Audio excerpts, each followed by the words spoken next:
प्यारे बच्चों नमस्कार, मैं हूं राकेश कुमार।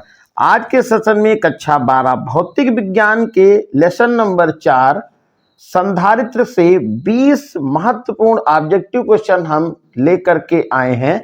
इस वे ऑब्जेक्टिव क्वेश्चन ऐसे हैं जो बोर्ड परीक्षा में अक्सर पूछे जाते हैं।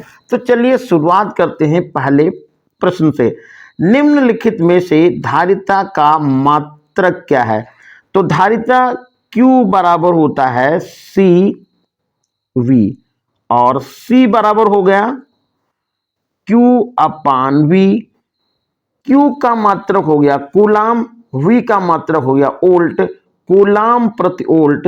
इस क्वेश्चन का आंसर है जो ऑप्शन नंबर डी है। अगला क्वेश्चन देखिए, एक गोलाकार चालक की त्रिज्या 9 मीटर है, इसकी धारिता बताइए। तो त्रिज्या को हम यहां R बराबर मान लेते हैं। R कितना है? 9 मीटर है। अब धारिता का जो गोलाकार धारिता का फार्मूला होता है, गोलाकार चालक की धारिता C बराबर 4 pi epsilon not into R या A कह सकते हैं। इसका जो मान आएगा 4 पाई एप्सिलॉन नॉट का मान होगा 1/9 इंटू 10 की पावर 9।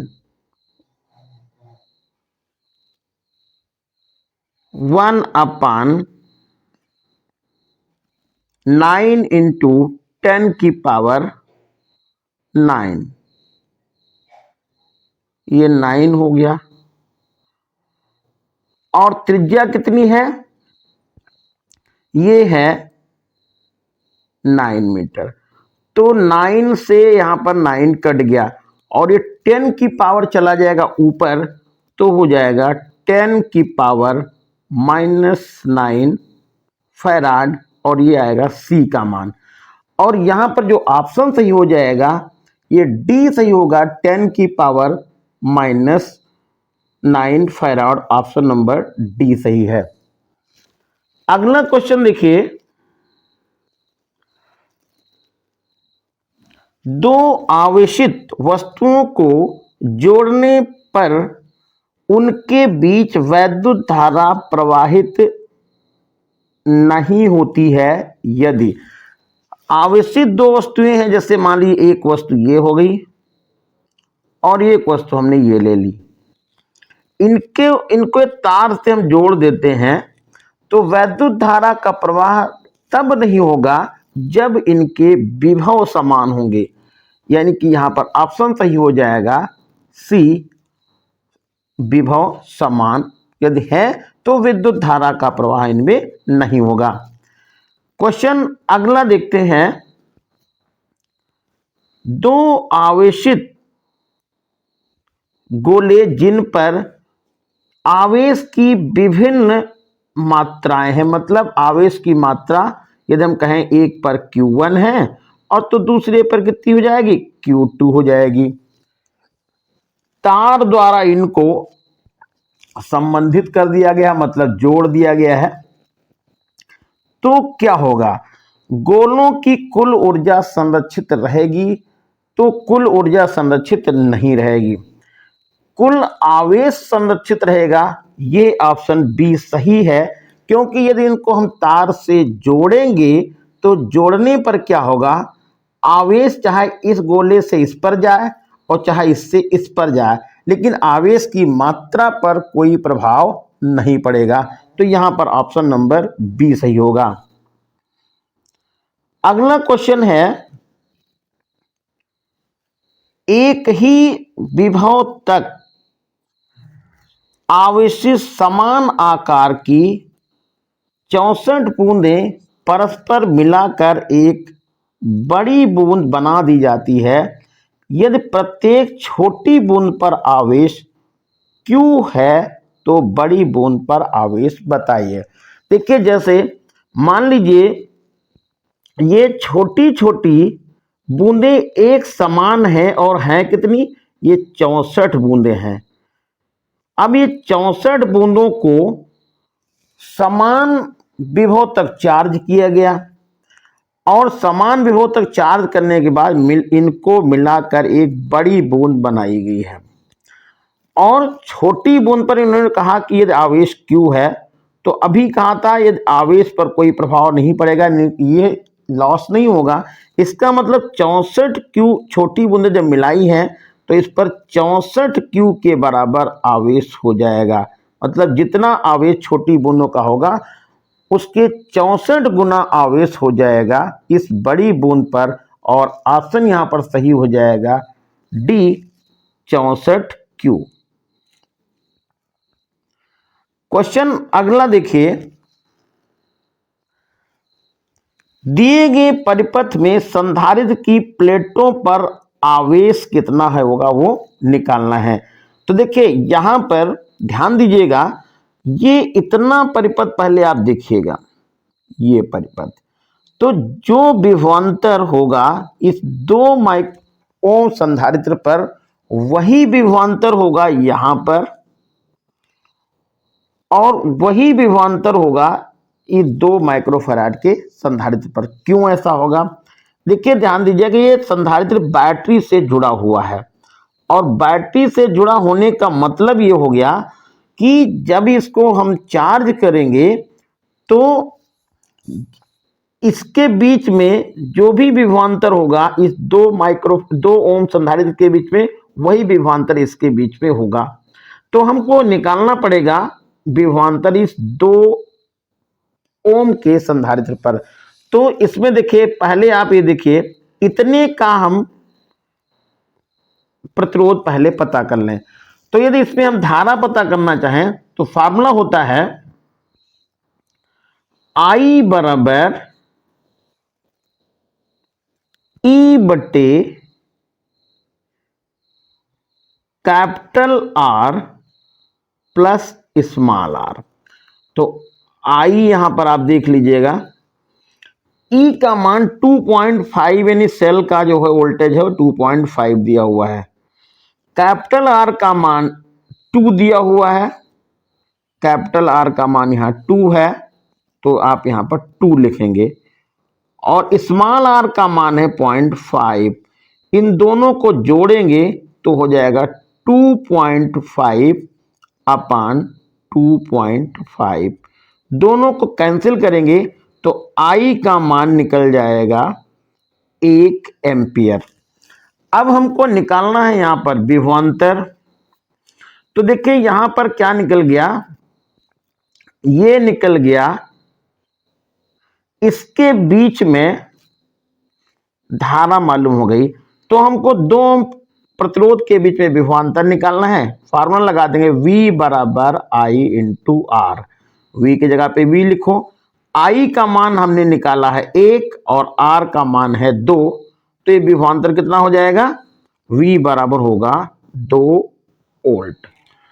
अब यहां पर संधारित्र की जो है धारिता C है वो है 4 माइक्रोफैराड। फार्मूला लगा देंगे U बराबर, अब इस संधारित्र पर आवेश निकालना है तो Q, ये वोल्टेज मालूम हो गया, C यहां से मालूम है तो लिखेंगे Q बराबर C इंटू V। Q बराबर हो जाएगा C इंटू V। C का मान कितना है? ये है 4 माइक्रोफैराड। आप ना लिखे तो वहां पर 4 ही को लिख दीजिएगा। वोल्टेज कितना आ जाएगा? 2 हो जाएगा। गुणा करिएगा तो Q बराबर हो जाएगा 8 और माइक्रो कूलाम। और ऑप्शन यहां पर जो सही हो जाएगा वो ऑप्शन सही होगा C 8 माइक्रो कूलाम। क्वेश्चन अगला है 60 माइक्रोफैराड धारिता वाले एक संधारित्र की प्रत्येक प्लेट पर आवेश 3 × 10⁻⁻8 कूलाम है। संधारित्र में संचित ऊर्जा बताइए। तो देखिए संधारित्र में संचित ऊर्जा का फार्मूला होता है U बराबर हाफ, यहां पर देखिए आवेश दिया है तो आवेश वाला फार्मूला लिखेंगे क्यू स्क्वायर अपान सी। क्यू का मान लिख देंगे तो क्यू का मान आ जाएगा 1/2, यहां लिख दीजिएगा, और ये आएगा 9 इंटू 10 की पावर -16, और अपान लिख देंगे यहां पर 60 इंटू 10 की पावर -6। अब इसको हल कर लेंगे, तो हल करने के बाद जो हमारा आंसर मिल जाएगा वो आंसर आएगा 7.5 इंटू 10 की पावर -12 जूल, और ऑप्शन यहां पर जो सही हो जाएगा वो ऑप्शन होगा डी सही। अगला क्वेश्चन है 100 माइक्रोफराड धारिता वाले संधारित्र को 10 वोल्ट तक आवेशित करने में संचित ऊर्जा बताइए। तो यहां पर जो कि ये है धारिता C और ये है वोल्टेज V, आपको ऊर्जा निकालनी है तो U बराबर होगा हाफ CV², तो 1 यहां पर अपान 2 कर लीजिएगा, C की जगह पर लिखिएगा 100 और गुणे 10 की पावर -6, और वोल्टेज कितना आएगा, ये 10 हो जाएगा, वो भी 2 बार लिखना है। अब देखिए ये आएगा, ये यहां पर देखिए 1 2 3 4, ये कैंसिल होके यहां पर बन जाएगा आपका 4, ये कट जाएगा, तो यहां पर 10 की पावर -4 हो जाएगा, तो ये आएगा 1/2 इंटू 10 की पावर -4। अब इसमें एक पावर और बढ़ा लीजिएगा, और यहां पर 0.5 इंटू 10 की पावर 0.5 इंटू 10 की पावर -4, या 5.0 इंटू 10 की पावर -3, इसकी एक पावर घटाइएगा, यहां पर 5.0 करिएगा, और ऑप्शन यहां सही हो जाएगा 5.0 इंटू 10 की पावर -3 जूल। क्वेश्चन अगला है, एक आवेशित वायु संधारित्र में U0 ऊर्जा संचित है। एक परावैद्युत पट्टी जिसका परावैद्युतांक K है, इसमें प्रवेश कराने पर कितनी ऊर्जा हो जाएगी। तो ऊर्जा यहां पर बताई है U0 बराबर हाफ Q² अपान C। अब जब यहां पर पट्टी को प्रवेश कराएंगे तो धारिता उतने गुना यहां पर बढ़ जाएगी, तो ये U' बराबर हो जाएगा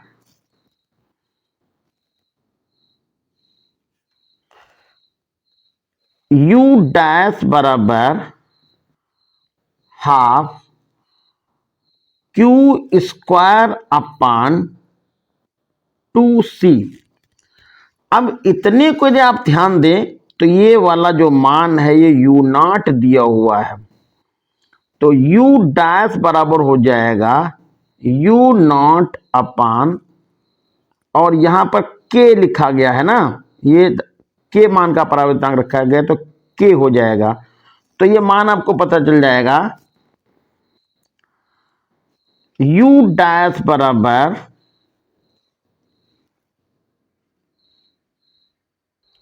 हाँ, तो U' बराबर होगा 1/2 Q² अपान KC।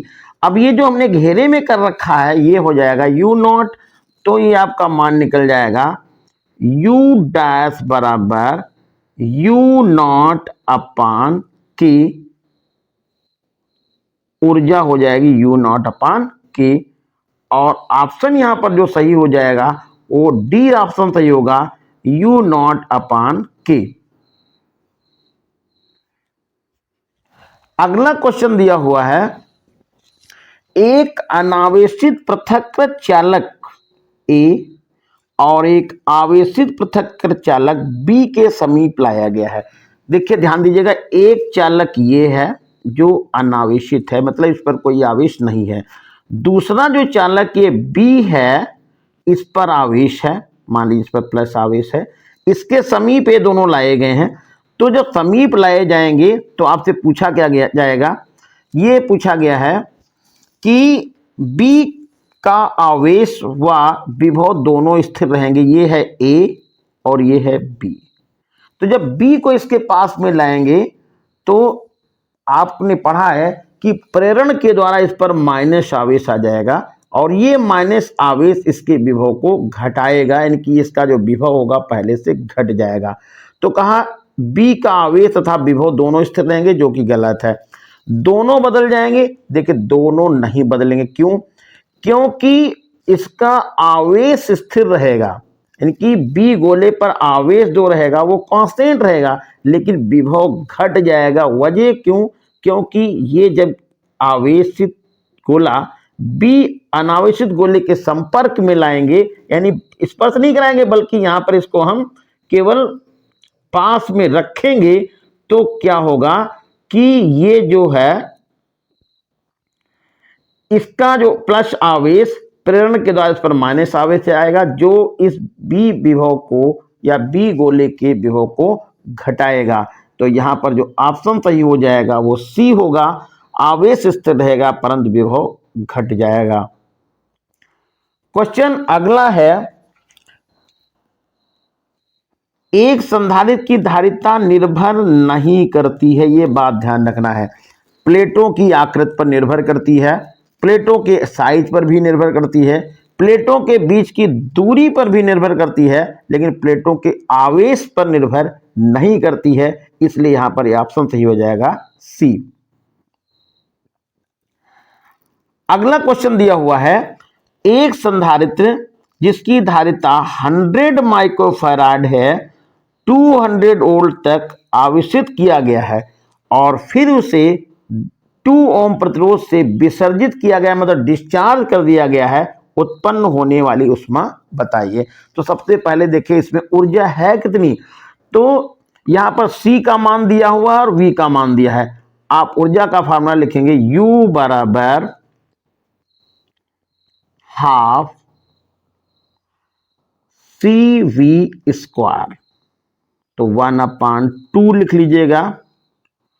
और C का यहां पर मान है 100, तो C का मान यहां पर लिख लिया है 100, ये हो गया 100। और ये माइक्रोफैराड है तो 10 की पावर यहां पर हम -6 लिखेंगे, -6। और वोल्टेज हो जाएगा 200 इंटू 200, ये हो गया। अब देखिए यहां पर ये 2 जीरो, ये 2 जीरो, ये 2 जीरो, तो ये तो गए कट। यहां पर इस 2 से ये 2 कट गया, तो इसके पास जो ऊर्जा आई वो केवल आई 2 जूल। अब संधारित्र के पास ऊर्जा है कितनी, वो 2 जूल है। तो जब विसर्जन होगा तार से तो वो 2 जूल ऊर्जा ही तो निकालेगा, यानी कि यहां पर ऑप्शन सही हो जाएगा बी, 2 जूल। अगला क्वेश्चन देखिए, निम्न चित्र में ए और बी के बीच तुल्य धारिता बतानी है। अब यहां पर ध्यान दीजिए कि ये जो चित्र में या परिपथ में दिखाया गया है, ये 2 संधारित्र जो जुड़े हुए हैं वो दोनों जुड़े हैं समांतर क्रम में, ये दोनों समांतर क्रम में जुड़े हुए हैं। तो समांतर क्रम में जुड़े हैं, तो जैसा कि आपको पता है कि समांतर क्रम में जो संधारित्र की धारिता का फॉर्मूला होता है वो होता है C बराबर C1 प्लस C2। तो ये हो जाएगा 1 और 2 मिलके आ जाएगा 3। अब ये 3 मान हो गया, तो आपका ये परिपथ बन गया कुछ इस तरह से।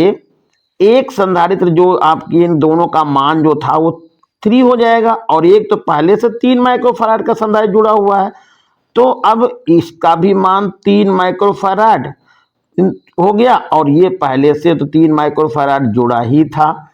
अब यहां पर क्या करना है, ए और बी के बीच की धारिता निकालनी है। तो ये दोनों श्रेणी क्रम में हो गए और श्रेणी क्रम का जो फॉर्मूला वो उल्टा होता है 1/c बराबर 1/c1 प्लस 1/c2। दोनों संधारित्रों के मान समान है, इसलिए धारिता हो जाएगी C/2 यानी कि 1.5 माइक्रोफैराड। और ऑप्शन यहां पर देखिएगा 3/2, ऑप्शन नंबर बी सही है। क्वेश्चन अगला देखिए, संलग्न चित्र में बिंदुओं ए और बी के बीच तुल्य धारिता बताइए। अब देखिए यहां पर ए और बी के बीच तुल्य धारिता बतानी है, तो ये देखिए 2 और 2 किस क्रम में जुड़े हुए हैं, श्रेणी क्रम में जुड़े हुए हैं। अब श्रेणी क्रम में धारिता हो जाएगी आधी, क्योंकि 2 माइक्रोफैराड 2 माइक्रोफैराड दोनों संधारित्रों के मान समान है और 2 जुड़े हुए हैं, इसलिए आधी हो जाएगी, मतलब 1 माइक्रोफैराड। तो इसकी जगह पर जो हो जाएगा वो मान आ जाएगा 1 माइक्रोफैराड। और ये 3 है तो 1 और 3 मिलके आ जाएगा 4, क्योंकि 3 और 1 जुड़ेंगे समांतर क्रम में। इसको हम ऐसे भी देख सकते हैं कि यहां पर ये 1 माइक्रोफैराड का हो गया ऊपर संधारित्र, जो 2 और 2 माइक्रोफैराड श्रेणी क्रम में जुड़े थे उनका मान हुआ 1 माइक्रोफैराड, और ये जो मान पहले से 3 माइक्रोफैराड का है। अब ये दोनों समांतर क्रम में है, इसको ए लिख लीजिए, इसको आप बी लिख लीजिए। अब इसका मान 1 हो गया और इसका मान तो पहले से 3 था ही, तो 1 और 3 मिलकर कितना हो जाएगा, ये 4 माइक्रोफैराड, और ऑप्शन सही हो जाएगा यहां पर ए। अगला क्वेश्चन दिया हुआ है, संलग्न चित्र में बिंदुओं P व Q के बीच तुल्य प्रतिरोध बताओ। जैसे यहां पर देखिए ये जो 3 संधारित्र हैं, ये 3 तो जुड़े हुए हैं श्रेणी क्रम में, तो इनका मान हो जाएगा 1/3, और ये जुड़ा हुआ है एक इसके साथ समांतर क्रम में, तो टोटल वैल्यू निकालेंगे तो हो जाएगी समांतर क्रम में C बराबर होगा 1 + 1/3। तो 3 और ये का गुणा कर 3 हो जाएगा 4/3, धारिता हो जाएगी 4/3, और यहां पर जो ऑप्शन सही हो जाएगा वो सही होगा C 4/3।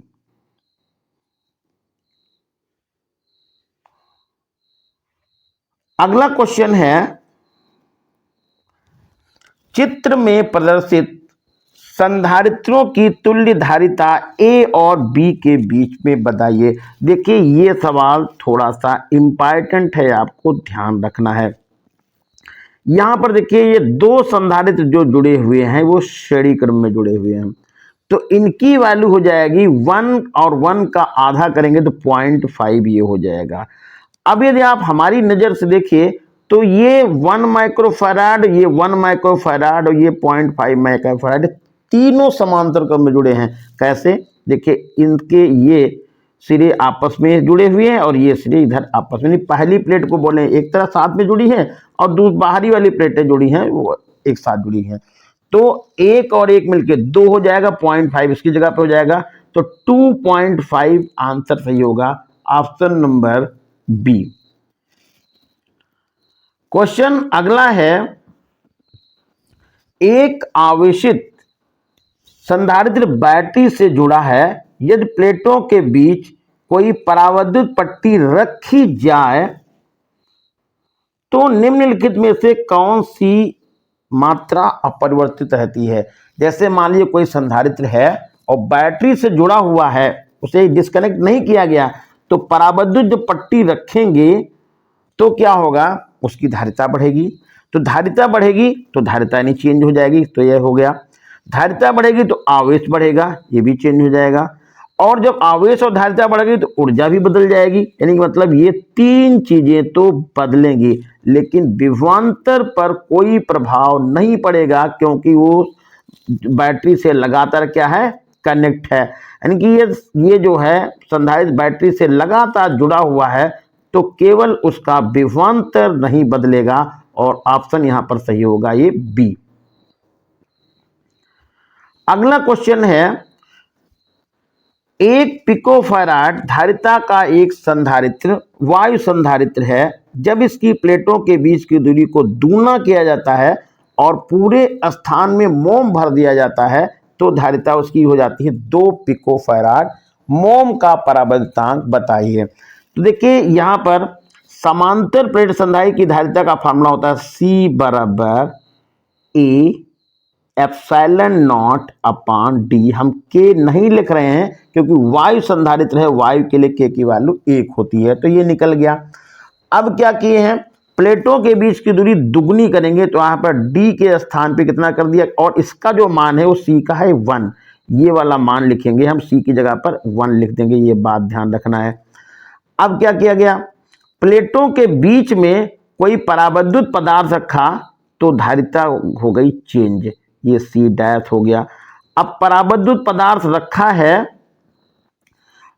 और प्लेटों के बीच की दूरी को दुगना किया गया, तो प्लेटों के बीच की दूरी दुगनी करेंगे तो ये हमारा जो बन जाएगा सी डैश बराबर ए, यहां पर के हो जाएगा एप्सिलॉन नॉट, और प्लेटों के बीच की दूरी कितनी कर दी गई, दुगनी, तो 2d हो गया है। अब यदि आप देखें तो ये A epsilon not upon D और यहां पर जो मान निकला है वो हो जा रहा है 2। सी का मान कितना, जो ये धारिता अब दिखा रहे हैं वो दिखा रहे हैं 2 धारिता हो जा रही, तो यहां पर हम लिख लेते हैं 2 फिलहाल।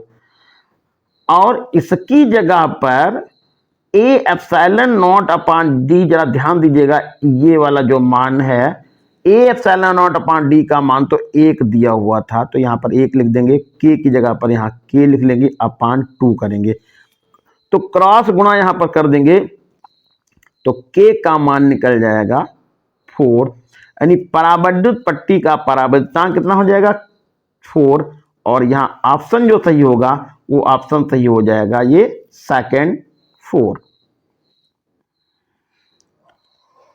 अगला जो क्वेश्चन दिया हुआ है, श्रेणी क्रम में जुड़े 5 समान संधारित्रों की परिणामी धारिता 4 माइक्रोफैराड है। 5 संधारित्र किस क्रम में जुड़े हुए हैं, श्रेणी क्रम में जुड़े हुए हैं, उनकी धारिता कितनी है 4 माइक्रोफैराड है। अब यदि हम ये कहें तो एक संधारित्र की धारिता कितनी हो जाएगी, तो आप यहां पर लिख देते हैं 5 गुणे 4, इनकी एक संधारित्र की धारिता हो जाएगी 20 माइक्रोफैराड। अब जब इनको समांतर क्रम में जोड़ेंगे तो समांतर क्रम में धारिता हो जाएगी 20 और का गुणा कर लेंगे हम 5 से, तो धारिता हो जाएगी समांतर क्रम में जोड़ने पर C बराबर 100, ये हो जाएगी 100 माइक्रो, C बराबर 100 माइक्रोफैराड, C बराबर आएगा 100 माइक्रोफैराड। वोल्टेज कितना है, वोल्टेज लगाया गया 400, ये है 400 वोल्टेज लगाया गया, तो वोल्टेज आप लिख देंगे यहां पर 400। फार्मूला लगा देंगे U बराबर हाफ CV स्क्वायर, C की जगह पर 100 लिखेंगे और V की जगह पर 400 लिखेंगे, कैलकुलेशन करेंगे और आपका यहां पर आंसर मिल जाएगा, ये 8 जूल, ऑप्शन नंबर C सही हो जाएगा। इस सेशन का लास्ट जो क्वेश्चन है, 3 बराबर धारिता C वाले संधारित्रों को पहले समांतर क्रम में जोड़ा गया, फिर उसके बाद श्रेणी क्रम में जोड़ा गया। दोनों की दिशाओं में तुल्य धारिता का क्या अनुपात है। देखिए धारिता प्रत्येक की कितनी है, C है, और संधारित्र कितनी है, 3 है। पहले इनको समांतर क्रम में जोड़ेंगे तो धारिता हो जाएगी 3C, फिर जब इनको श्रेणी क्रम में जोड़ेंगे तो श्रेणी क्रम में धारिता जोड़ेंगे तो C बाई हो जाएगी 3। अब ये 9 हो जाएगा, C तो कैंसिल हो जाएगा, और 9/1 यानी कि अनुपात आ जाएगा 9:1, और ऑप्शन सही हो जाएगा A। तो ये थे आज के 20 क्वेश्चन जो बोर्ड परीक्षा में बार बार पूछे गए हैं, जैसा कि आपने इसमें देखा होगा हर क्वेश्चन के आगे लगभग लिखा हुआ है ये किस सन में पूछा गया है। ये सेशन आपको कैसा लगा कमेंट करके बताइएगा। धन्यवाद।